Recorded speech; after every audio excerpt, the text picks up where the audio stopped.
रास्ते पर चले थे उस अधर्म मार्ग में फंसा दिया। धर्म का रास्ता कह करके अधर्म मार्ग के रास्ते में फंसा दिया। बंधुओं देखो, जब दुख होता है ये पुद्गल तड़पता है, ये पुद्गल तड़पते दिखाई देता है। जीभ की सांसें निकलती हैं, जीभ की सांसें निकलती हैं, आत्मा उत्तर देती है। यदि तुम अपने कुल खानदान को न भूलते, मिथ्या रूपी मार्ग पर पैर नहीं जमाते, माया के चक्कर में नहीं फंसते, तो ये दशा तुम्हारी नहीं होती।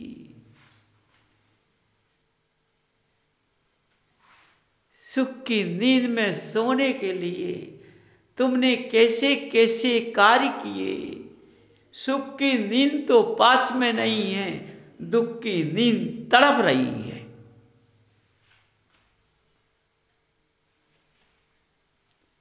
समझो बंधुओं, आज हर मनुष्य, हर महिला जब रात आती है, दिन तो निकल जाता है, जब रात आती है दुख की, तो शरीर में इतनी वेदनाएं बढ़ जाती हैं, इतनी आपत्ति शरीर पर आ जाती है, तो इधर उधर करवट लेता है और रात में चल जाता है। सोचो कैसे नींद आती है? नहीं आती है, क्योंकि मेरा शरीर तड़प रहा है, मुझको दर्द हो रहा है, मैं बेदर्दी से तड़प रहा हूं। नींद कैसे आ जाएगी? कैसे आ जाएगी? नहीं आएगी। सोचो इसके बाद क्या होता है? माया पास में पड़ी है। उसी वक्त रात के डॉक्टर को बुलाते हैं। जो डॉक्टर आता है, नशे का इंजेक्शन लगाता है,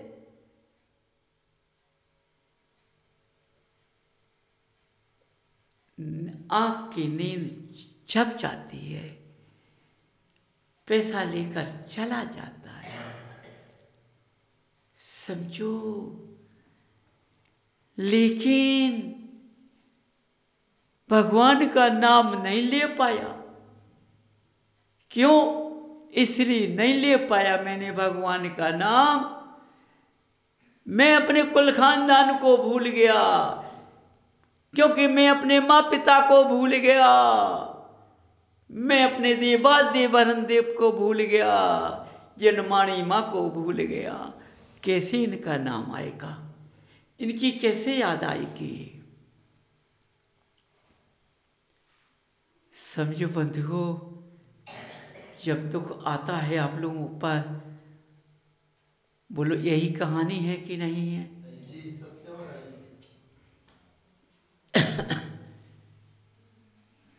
उस दुख में कैसे कैसे शब्द निकलते हैं, अपने परिवार के रिश्ते में सब भूल जाता है, अशब्द बोलना चालू कर देता है।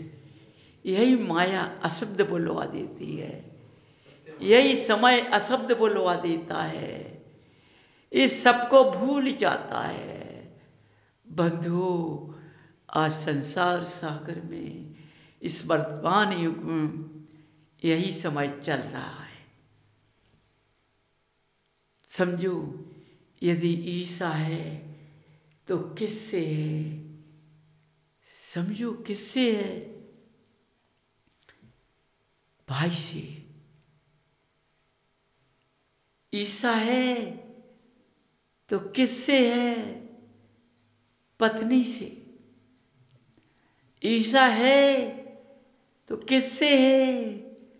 पिता से। सोचो बंधुओं, कहां पहुंच गए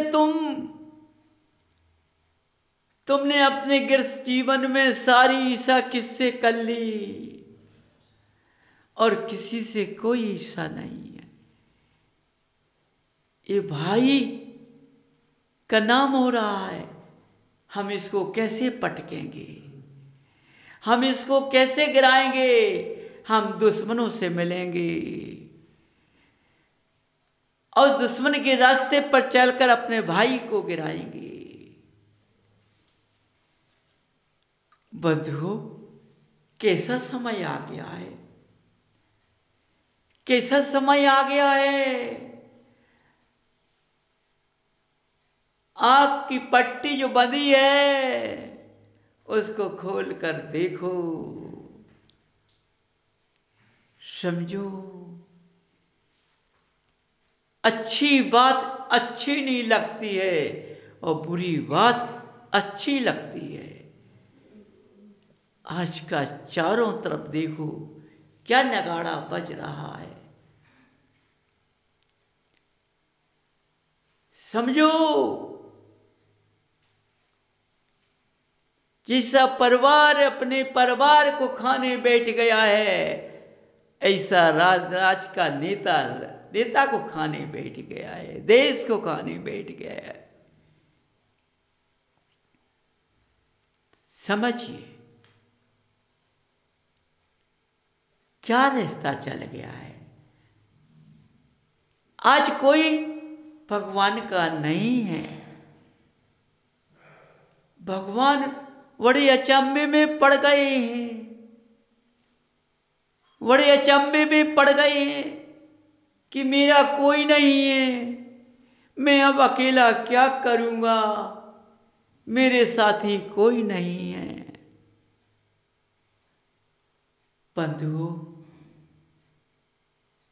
भगवान कभी नहीं घबराते हैं, भगवान कभी नहीं सोचते हैं मैं अकेला हूं। भगवान की दृष्टि इतनी तेज है कि तीनों लोग आंवले के समान दिखाते हैं।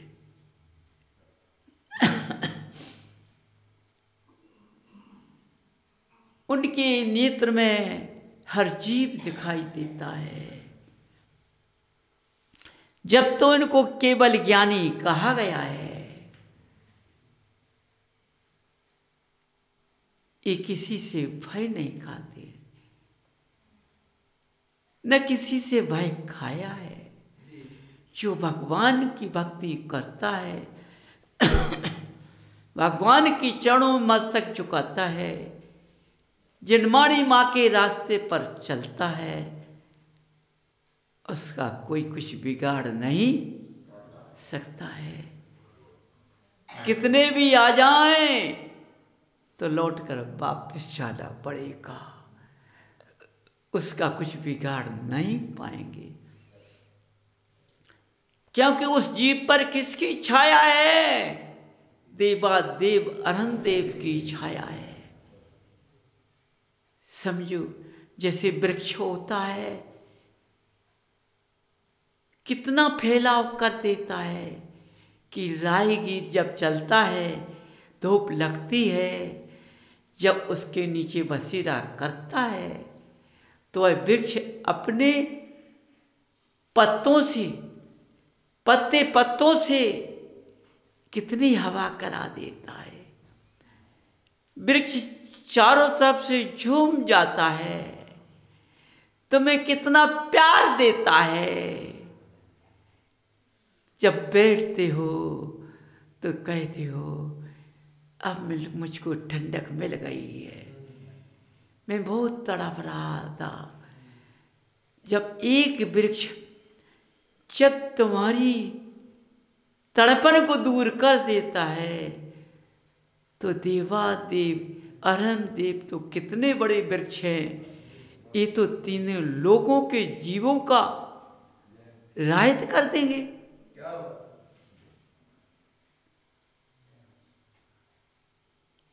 ऐसे वृक्ष को तुम छोड़ रहे हो, ऐसे वृक्ष को तुम पा रहे हो, ऐसे वृक्ष को तुम पा रहे हो जिसमें पत्ते नहीं हैं, झाड़ियां हैं, कांटे हैं, उसके नीचे बैठने के लिए जगह नहीं है,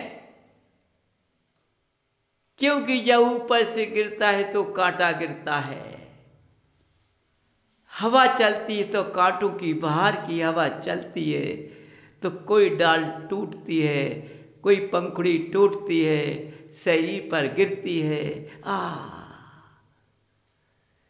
कांटा चुभ गया। ऐसे मार्ग को तुमने पा लिया है, इसमें छाया कहाँ है? समझो बंधुओं, बड़े ध्यान से सुनना, भूल नहीं जाना, क्योंकि तुम भूल जाओगे तो तुम नन्हे नन्हे बालक हो ना, भूल जाओगे तो तुम गिर जाओगे। इसलिए तुम्हें यहाँ की वाणी को ग्रहण करना है, गिरना नहीं है, इस वाणी पर चलना है, इसके यहाँ के मार्ग पर चलना है, कभी एक दूसरे का बुरा नहीं करना है। समझो बंधुओं, देखो इस संसार सागर है, इसमें हर जीव गोते लगाता है। इस संसार सागर में कितने जीव आ चुके हैं जिनकी कोई गिनती नहीं है।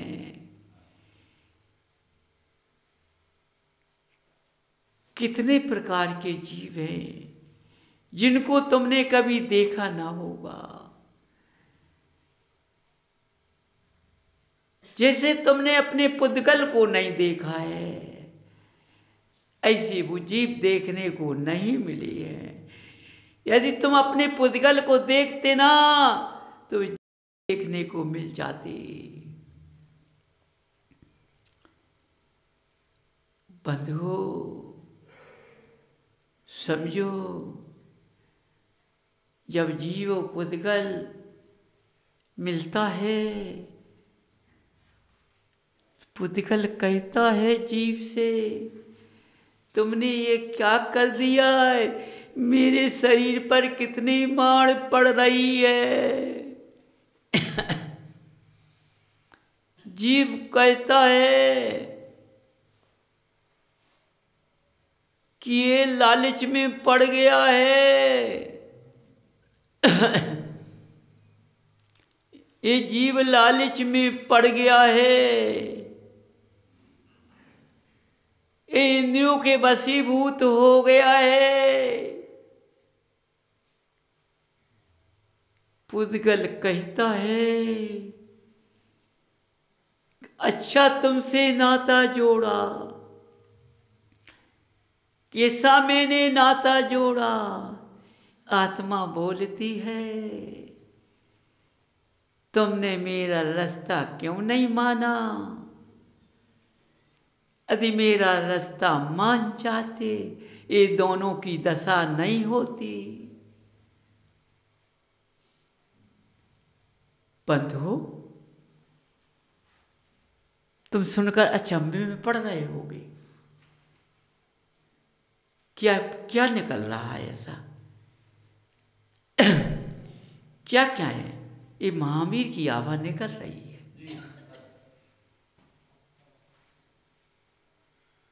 क्योंकि जब जीव पुद्गल के रिश्ते होते हैं, दोनों मिलकर एक हो जाते हैं, दोनों को सुख मिलता है, दोनों को दुख मिलता है, लेकिन दोनों एक के रास्ते पर चल जाते तो दोनों की ये दशा नहीं होती। दोनों की ये दशा नहीं होती। देखो बंधुओं, समझो, मैं अपने को भूलने के कारण, अपने को कैसे भूला? मैंने जन्म तो लिया, जिस कुल में मैंने जन्म लिया वह मेरे साथी अच्छे नहीं मिले। बंधु अब साथ पे आ जाओ। वे साथी अच्छे नहीं मिले जिसने मुझको संगत में अच्छा ढाला हो। उन साथियों ने मुझको संगत में ढाल दिया, माया में ढाल दिया, हिंसा में ढाल दिया, अबक्ष में ढाल दिया।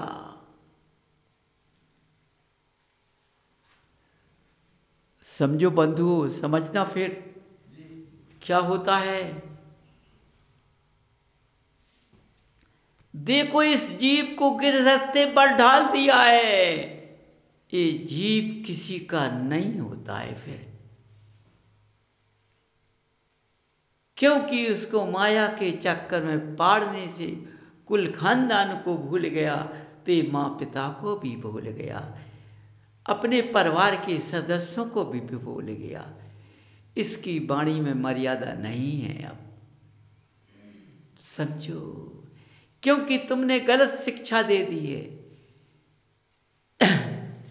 क्योंकि अब आज जैसे माँ की बच्चा पैदा होता है और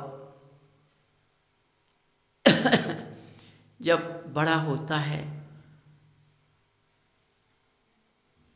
तो पिता कहता है कि बच्चा देखो बिगड़ रहा है, इसका खान पियन सही नहीं है। तो माँ उत्तर क्या देती है? अरे बच्चा तो अभी छोटा है, तो अपनी तो कहो, तुमने अभी तक खाया है। बच्चे को अभी से रोकने लगे, बच्चे को धर्म के रास्ते की बात करने लगे। तुम तो अभी तक मंदिर नहीं गए हो।